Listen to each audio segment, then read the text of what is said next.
Oke,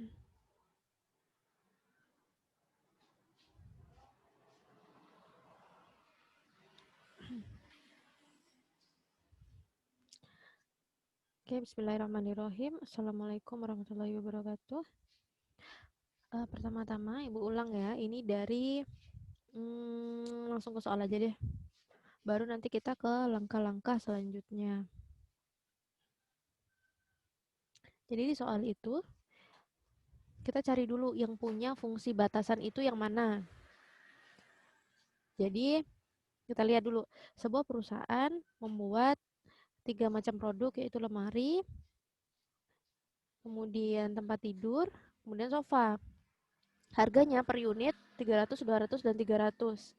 Di sini menunjukkan harga, bukan fungsi batasan atau bukan kapasitas maksimum. Berikutnya, untuk membuat 3 jenis produk, diperlukan 2 jenis pekerjaan, yaitu setengah jadi dan finishing. Itu juga bukan kapasitas maksimum. Kemudian mana kita cari? Tetap cari yang mana kapasitas maksimum. Untuk lemari pakaian, di setengah jadi perlu waktu 4 jam.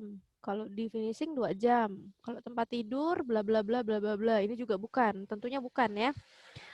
Kemudian, sedangkan jam kerja yang tersedia untuk produk setengah jadi adalah 240 jam per bulan dan finishing 300 jam per bulan.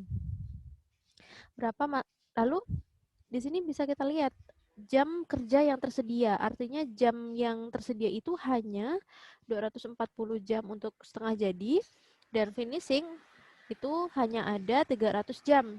Nah, kita sebagai manajer bagaimana cara mengoptimalkan waktu yang terbatas ini untuk menghasilkan laba yang optimal.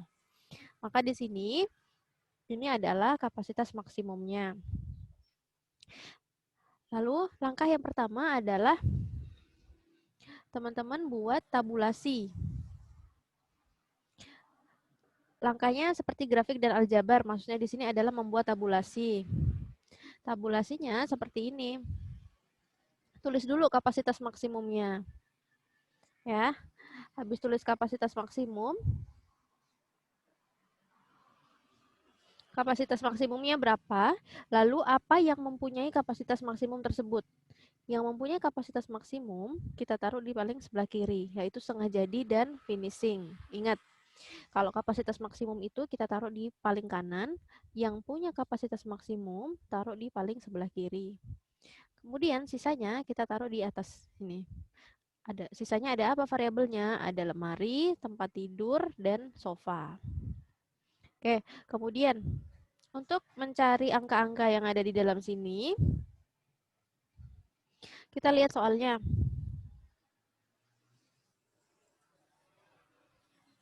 Soalnya tadi lemari harganya 300, tempat tidur 200, sofanya 300. Maka kita buat lemarinya 3, tempat tidurnya 2, sofanya 3. Artinya di sini harga satu lemari adalah 300.000 per unit, harga tempat tidur adalah 200.000 per unit, dan harga sofa 300.000 per unit. Kalau kalian mau nulis nolnya lengkap boleh, mau nulis nolnya 2 boleh, tapi ibu mau singkat nolnya dihilangin semuanya. Jadi disingkat 3, 2, 3, seperti itu. Lanjut ke soal.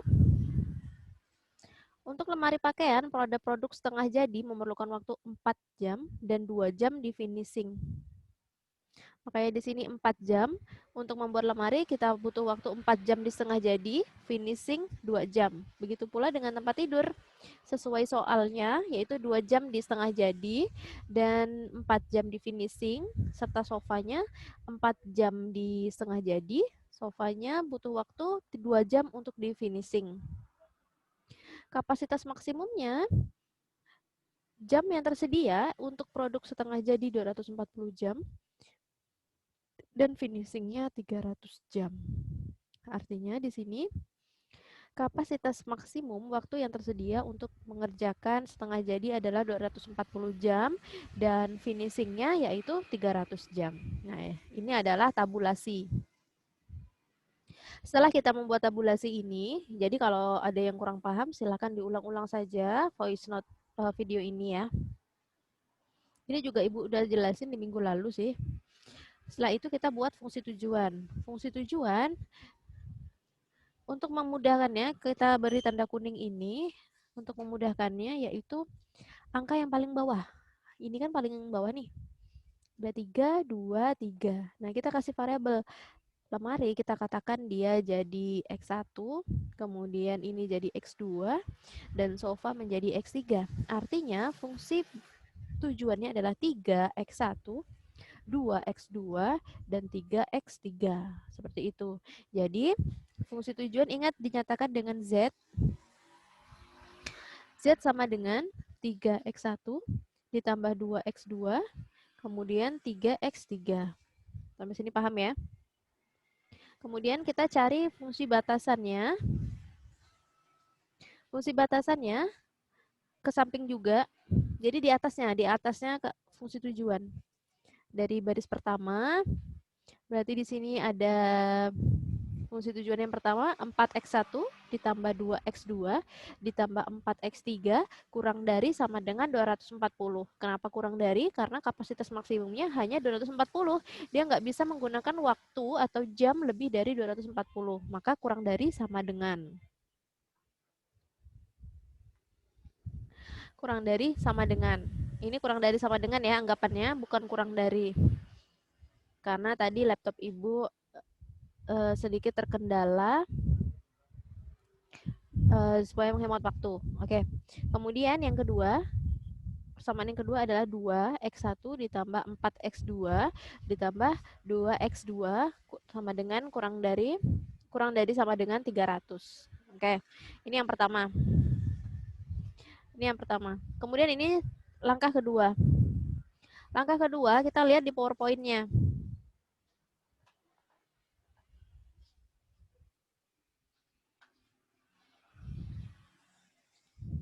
Merubah fungsi batasan dari tanda kurang dari sama dengan menjadi sama dengan.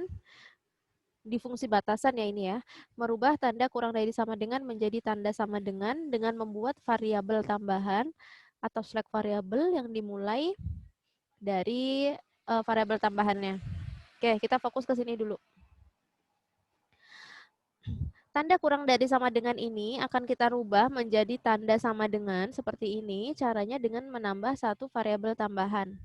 Kita tulis ulang di sini 4x1 ditambah 2x2 ditambah 4x3. Sama persis dengan yang ini. Kemudian kita tambahkan satu variabel yaitu x4. Kita tambahkan x4 di sini. Kenapa dia x4? Karena variabel awalnya itu berakhir di x3. Makanya di sini x4. Jadi ini tergantung soalnya lagi. Kalau soalnya berakhir di x7, misalnya 41 tambah x2, x3, x4, x5, x6, x7, maka penambahannya di sini adalah x8. Tinggal ditambahin aja. Kemudian fungsi batasan yang kedua dimulai dari x1, x2, x3. Kemudian di sini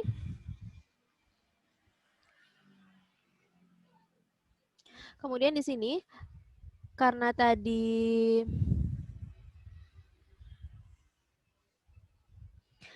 di sini sudah x4, maka di sini menjadi x5.